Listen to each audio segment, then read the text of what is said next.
Sometimes when we are driving cars, day in, day out in Ashton's cars, different makes, different models, you sometimes forget about the simple pleasures, like how good is a Golf? They're just brilliant. And I've been reminded of that today because I've been driving this beautiful Mk7 on a 64 plate.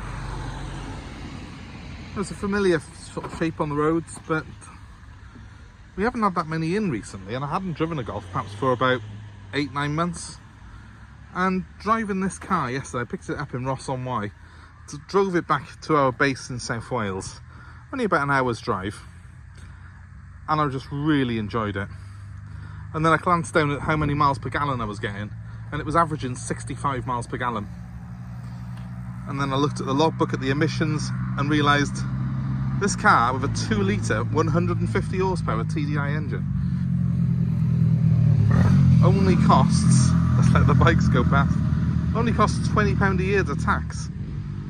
It's just ridiculously cheap. So I'm going to show you it today. So I'm Pete, this is Ashton's Cars, and this is our 2014 64 plate Volkswagen Golf 2 litre TDi Match.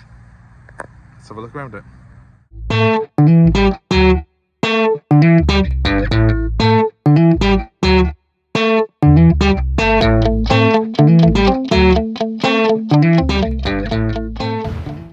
So the Golf Match has sat sort of mid-range in the Golf range for many years. There's been many incarnations of this car, and essentially it's a little bit more specky than an SE. You get a slightly nicer alloy wheels, a few extra little touches inside, and it sits below the GT models in the range. So it means that you have sensible insurance on this car, but you still got that 150 horsepower 2 litre TDi engine. Other extras, well, as you can see, it's on a nice set of 16-inch 5-spoke wheels, slightly smaller than the GT, but similar design. And as we come around the back of it, you'll see that everything's body coloured, coded on it. And it's got a very discreet twin exhaust just under the bottom left there. I think if you find that they do a 1.6 version of this car which has just got the single exhaust, so that's one way of telling them apart if it's not got the badges on it. This car has got the Blue Motion technology on it as well, and what that means is it's got start, stop and various other emission saving controls, which allow it to have that very cheap tax band. And of course that was something that only ran till 2017. There's a kind of sweet spot with cars which this car falls into, where a lot of the 2014, 2015 and some 2016 models have the cheap tax and are also very, very frugal because they've got all the modern technology on them. I think the government realised just how frugal these cars were getting, and they sort of changed the rules on the tax then. So a newer Golf than this, ironically, costs more to tax. It's about 180 quid a year for a newer one, but this one on a 2014 is just £20 a year in the UK. That's a massive saving. So, familiar sight, but a very, very good car. You might notice that down here, that's actually the radar control for the adaptive cruise control that this car's got. So when you set the cruise, this car will keep you a safe distance from the car behind. Not only is it safer than normal cruise control, it's also a lot more relaxing for the driver. We've already talked about the alloy wheels. I do think they look very good on this car, but I'm probably going to put some new wheel centers on them just because a couple of them have faded and gone a bit shabby looking. So before I sell this car, I'm looking particularly at this one, I'm going to replace those wheel centers. But overall this is a very, very clean car, and it's done 106,000 miles. This car has. It's not some low mileage example. This car's been properly enjoyed by the previous owners. They are related to a friend, and so the car was sort of known to me and recommended to me by him, and I'm certainly not disappointed. It's got a full stack of history with it, this particular car has. The cam belt has been changed on time, which is very, very important. Make sure if you're buying one with 100,000 miles that the cam belt has been changed, otherwise it's quite costly to do. Clutch, gearbox, everything that you look for on these, perfect on this car. But again, there's a few things that you need to look for if you're buying a Golf of this age, and we'll run through them as we go around the car. But I think it looks really good in this sort of autumnal sunshine that I've got today in bright red. I love the match spec. It's got front and rear sensors, it's got that adaptive cruise, a full electrics pack, And even though those alloys are only 16-inch, I think they do still look quite purposeful in those arches. And because they've got a little bit more sidewall than the GT, this car actually rides better. So the ride and the handling balance on this Match spec is excellent. So it's one that I would personally have in the range, but to be honest here, there's not a great deal of advantage from the GT once you get past the extra sort of large alloy wheels and stuff. And they can just be detrimental to ride anyway. So another reason that people love a Golf is it's very practical, and yes, we've got a nice boot with a ski hatch and split fold on the back seats to make it even more practical. And this floor pretty much level with the bumper, so easy to get things in and out. There's even a full-size spare wheel under there, which is fantastic.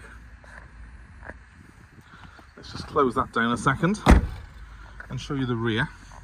Now, I've got the seat pulled right back for me at the minute, but even with it in its furthest back position, there's plenty of space here because there's room under that seat for your feet to go, and there's plenty of headroom in the Golf because it's got a nice squared off sort of roof line. So it's very, very practical. Again, because it's a Match spec, you've got a decent level of trim in here. You've got electric windows in the rear compartment, and also a nice pull down armrest in the middle here, complete with the all important cup holders for your rear passengers. So a good spec, and just a nice place to be really in the Golf. It's very comfortable, and importantly it feels very, very well made. Despite 106,000 miles, you can probably hear the thud on that door. Everything in the car feels like it's built with absolute quality. It's been engineered to perfection. Now I'm looking in the front of the car. It's a really nice dash layout in it. The car's got no wear whatsoever on these bolsters. Again, credit to Volkswagen, 106,000 miles, and there's no real sign of any adverse wear in this car whatsoever. I compare this with other manufacturers, even Mercedes, they do not wear as well as a Volkswagen. I've got electric heated mirrors, which also retract when I lock the car, which is quite cool. Electric windows front and rear. Ignore the little thing down there, that's for a BMW I'm taking to the paint shop on my rounds today. That's just some paperwork for that. But what I have got for this car is a full service history for it, and that is absolutely vital when you're buying one of these. Well, let's jump in. So, in behind the wheel of the Golf, it's a nice blend of materials, and they feel very solid in their construction. This car is all about the build quality, and nothing else in this class is built as well as the Volkswagen. It's as simple as that. I've been driving an Audi A3 lately, and that doesn't feel as well built as the Volkswagen, and that's the premium product, so it's crazy. These Golfs, in my opinion, are absolutely unbeatable. I like the fact it's got this sort of metal effect on it, and if I zoom in there you can probably see it. It's quite a nice look, isn't it? And yeah, I just like the soft touch of all these plastics. They're really, they haven't skimped on anything in this car. They had a bit of a wonky patch, Volkswagen, when they were building the Mark 5, but then when they came back out with the Mark 6, and then this one, the Mark 7, the quality has just gone on leaps and bounds with each generation. So by the time you get to this model, which is a 2014, it really is beautiful in here. Now, I've got a lovely layout on the steering wheel as well. It's actually a square bottom steering wheel, this is, and you can see it's got very high glass black on it, lots of nice neat trim on it, the metal surround there, the sort of grained finish in the middle, and then the stitched leather around the outside. It does feel very nice when you're driving the car. It does look, I think, very appealing as well. So little things maybe, but actually very important, I think, when you're buying a car like this, which is quite a youthful sort of hatchback. Other things that came out on these models of Golf is that it has got the electric handbrake when you get to the Mark 7. I think the Mark 6 might have had electric as well, but it's better positioned in this Mark 7 job. And it's got auto hold there for your hill start, so a very sort of hill start assist. That's very, very handy as well. It'll hold the car for you to get your clutch biting point, and it just makes driving very, very easy. I wish it was like this when I passed my test. When we look at the controls here, we've got nice straightforward heating and ventilation controls on the car, just pretty simple air conditioning on this model, and all the better for it in my opinion, because less faff and just easy and intuitive when you're driving along. And then we've got the media system. Now this is fantastic. This car's got the DAB stereo on it, and it has also got Bluetooth streaming as well, so I can play the music off my phone through that stereo. I can answer my calls off it, and also obviously I've got a DAB stereo which gives you loads of different stations and makes it really enjoyable. So really great to use and to drive.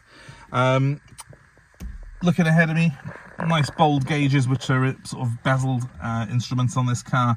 You've got a sort of gauge within a gauge, so the fuel gauge there has got the temperature, engine temperature inside it, and then the fuel gauge on this side then has got the speedometer has got the fuel gauge inside it. Did I say that right? The tachometer, the rev counter, has got the temperature. The speedometer has got the fuel. Hopefully you can understand what I'm talking about. And then in the middle, and we'll start the car up to show you, you have a little trip computer. Let's start her up. So she's due a service now. It has got full service history, this car, but it's coming up for its next one, so we're going to give it a service before it goes out. Also going to give it a brand new MOT as well before it goes out, this car, so it'll come fully MOT'd and full service and everything, so for your peace of mind. Now that I've got it running, and when you start this car up, very important, dip the clutch and do so slowly and listen carefully to the engine note. Listen for rattles. If you're buying one of these cars, you need to be aware that the dual mass flywheel on this is about £1,000 to £1,200 to change. So if you hear a rattle, that is the dual mass flywheel. Someone might say, oh, it's a thrust bearing, it's this. It's probably not. It's probably the dual mass flywheel, and it's big bucks. So you need to change the clutch at the same time as that. And yeah, you don't want to be doing that when you buy a car, do you? So you don't want to be shelling out an extra grand. So always be aware. That's the first thing I always check on these, is that that's smooth. Obviously, second thing I always check is the service history, and make sure the cam belt service, which is the expensive one, has been done, which it has on this car. They are very solid cars, though. They are, you know, generally a very, very good buy. You just need to make sure you're buying one that's been looked after and cared for, because of course there's plenty of them about, plenty to choose from. So, you know, buy yourself a good one and you're going to have a great car. Other things that you've got on this particular car, because obviously this is a match spec, it has got a mode button by here. So if we press that mode button, it actually changes the mode of the car. So I can have sport mode, eco mode, an individual setup, which I can set up to my own liking, or normal. I've been driving this car in normal mode, to be honest with you, around. Sport just gives you a little bit more of a razor sharp throttle response, and eco actually gives you less throttle response and also turns down the air conditioning to basically give you a little bit more economy. But look, fuel economy is crazy good. I can flick through on the little steering wheel here through the different modes. It'll tell me various bits. Average consumption, it's been sat in a car wash, it says, before I did this, 62.5. When I was coming home yesterday, that was on 65 miles per gallon. Crazy good.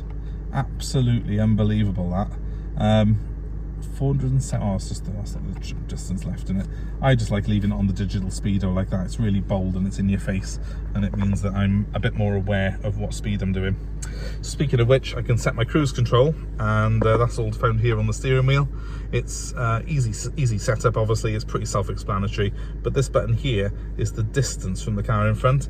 If I press that, a little gauge comes up by there, and I can zoom in or out. I don't know if you can see that. Let's get it in focus. There, you can zoom in and out how far I am from the car in front. It's quite cool, isn't it? And it keeps me safe, and it also means that if I'm doing 70 and the guy in front's doing 68, I'm not constantly having to brake and adjust my speed. The car does all that for me, which is really good. Other controls on this side, generally for the phone and the stereo system, it's all pretty self-explanatory. The great thing about a Golf is if you've driven one before, you will pretty much feel at home when you get in here, because most things, including the headlights, which are by there, and the way the wipers work and everything else, they are all pretty much the same as the previous generation, and that's a good thing. Volkswagen have always gone down the line of the Golf being an evolution rather than completely rewriting the rulebook every time they bring a new one out. So they've got a fantastic customer base, and a lot of people like myself in the trade will say that this is probably the best mid-size hatchback there is. And it's a car for every occasion. You could park this outside a posh hotel somewhere in Knightsbridge, it wouldn't look out of place. You can go down to sort of Barry Island, where they're filming Gavin and Stacey at the minute for the Christmas special down by me. Park it on the seafront and have a bag of chips, and you won't look at a place. It's just a very cool car which has got no real pretentiousness about it. It just oozes quality. So one more thing to show you is if I put the car in reverse, that is the Park Pilot, as they call it, and it basically helps me navigate when I'm driving it. You can't really see now, but it will have, when I'm near objects, little lines that come up on there, and it will beep at me to make sure that I don't damage any of that precious bodywork. It's very easy to use, it's very self-explanatory, but it's just worth showing you it because it's quite cool, I think. Overall, well, I can't believe this car is nearly 10 years old. In fact, it's September registered, so it is now 10 years old. It's its 10th birthday just come up, and unbelievable to me that this car is 10 years old, because the technology and everything that it's got on it, it's got everything that I look for in a car of this size and this type of motor. In my opinion, it's still the best, and hopefully you will agree.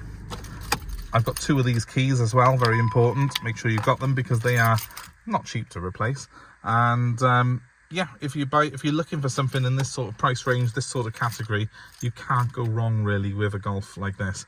It'll cost you a tiny bit more perhaps than the equivalent Hyundai or Ford or Vauxhall, but it's worth every penny really, and you'll always get it back on the resale because people love Golfs. And of course, if you are looking for one, well, I've got to add the fact that this one is available for sale. It's going to come with new wheel centers on it. It's going to come with a couple of the stone chips on the front end, tidied up a little bit as well. But overall, it's a very clean example as it is. And once I've finished with it, it's going to be even better. So if you're in the market for a Golf, well, give me a shout. 07932 873 646 is the number, and this Golf is going to be available for nationwide delivery, so we will deliver it to you anywhere in the UK. We're also happy to take your old car as part exchange, so let us know what you got. We'll work out a deal to suit you. That number one more time is 07932 873 646. And as you've made it to the end of the video, thank you very much for watching, and please give us a like, give us a share, subscribe to our channel. We'd be most grateful, and we hope to see you very, very soon. Thanks ever so much for watching. Have a great day wherever you are. Bye for now.